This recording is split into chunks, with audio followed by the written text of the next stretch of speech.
토트넘 선수들은 서로 책임 회피성 백패스만 할 뿐 아무런 시도를 하지 않았다. 그들은 손흥민과 케인이라는 특급 공격수를 제대로 활용하지 못했고 결국 분노한 케인은 경기 중 답답한 마음에 동료들에게 호통을 치고 말았다. 빌라파크에서 개최된 프리미어리그 36라운드 아스턴 빌라와 토트넘의 한판 승부.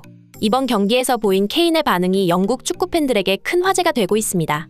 토트넘은 손흥민과 케인을 투톱으로 내세운 4-4-2 포메이션을 들고 나왔으나 경기 전반 손흥민은 수비 상황을 위해 높은 위치에서 공격에 제대로 가담할 수 없었습니다. 결국 히샬리송이 높은 위치에서 케인의 패스를 받아야 했고 매번 오프사이드에 걸리며 적절한 라인 브레이킹 움직임을 선보이지 못했습니다.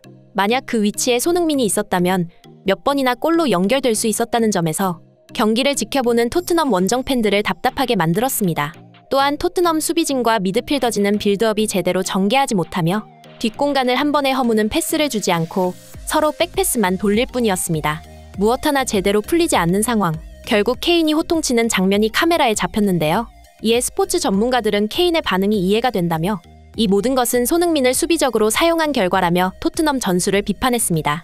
이번 경기 손흥민의 활약상과 스포츠 전문가들의 반응, 발빠른 뉴스에서 자세히 알아보겠습니다. 아스턴 빌라는 홈에서 무실점 5연승을 기록 중인 반면 토트넘은 원정 6경기에서 2무 4패로 스포츠 전문가들은 빌라의 우세를 점쳤습니다. 그리고 이번 경기는 승점 6점 그 이상이 걸린 양팀에게 있어 무척 중요한 경기였는데요. 한 경기 한 경기 그 결과에 따라 시즌 마무리 목표가 달라질 수 있었기 때문입니다. 모두가 빌라의 승리를 예측하는 상황. 오직 한 가지 변수는 손흥민 선수였습니다. 지난 시즌 아스턴 빌라를 상대로 해트트릭을 기록했던 손흥민은 특히 빌라파크 원정에서 강한 면모를 보이며 원정에서만 5골이라는 기록을 갖고 있다 보니 팬들의 엄청난 기대를 받으며 선발 출전했습니다. 지난 경기 손흥민을 수비적으로 활용했던 라이언 메이슨 코치는 이번 빌라 원정에서 손흥민과 케인을 최전방 투톱으로 활용했습니다. 하지만 손흥민은 수비 상황에서 팰리스전과 마찬가지로 왼쪽 수비형 미드필더 역할을 맡으며 공격에 제대로 가담하기 힘든 위치에 있었습니다.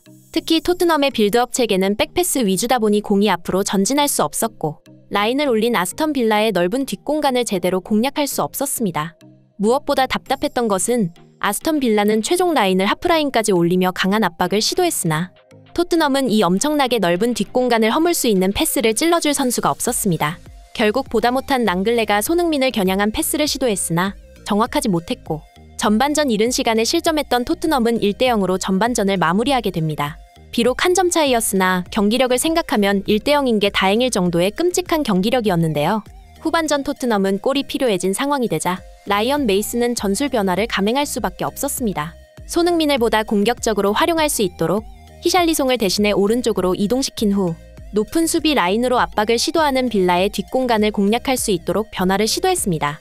그렇게 손흥민이 전방에 위치하자 토트넘은 몇 차례 공격 기회를 잡으며 분위기가 바뀌었습니다. 손흥민의 한 번의 라인을 부수는 침투에 빌라 수비진은 균열이 생기기 시작했고 공격 전개에서도 실수가 나오는 등 확실히 손흥민의 강력한 뒷공간 압박은 효과적이었습니다. 손흥민은 적절한 뒷공간 침투 후 슈팅을 시도하면서 골대를 강타하거나 오프사이드 골을 넣는 등 위협적인 뒷공간 침투를 선보였으나 이 같은 손흥민의 침투 플레이를 제대로 받쳐줄 좋은 패스가 없었다는 것은 정말 아쉬운 부분이었습니다. 경기는 그렇게 패배했고 완벽하게 압도당한 토트넘의 전술은 많은 비판을 받고 있는데요. 영국 스카이 스포츠의 전문가 제이미 캐러건은 나는 이번 토트넘의 패배 원인이 소극적인 공격에 있다고 본다. 그들은 손흥민의 빠른 스피드를 활용해 공격에 전념하기보다는 만약에 수비 상황에 대처하기 위해 손흥민을 낮은 위치에 배치시켰다.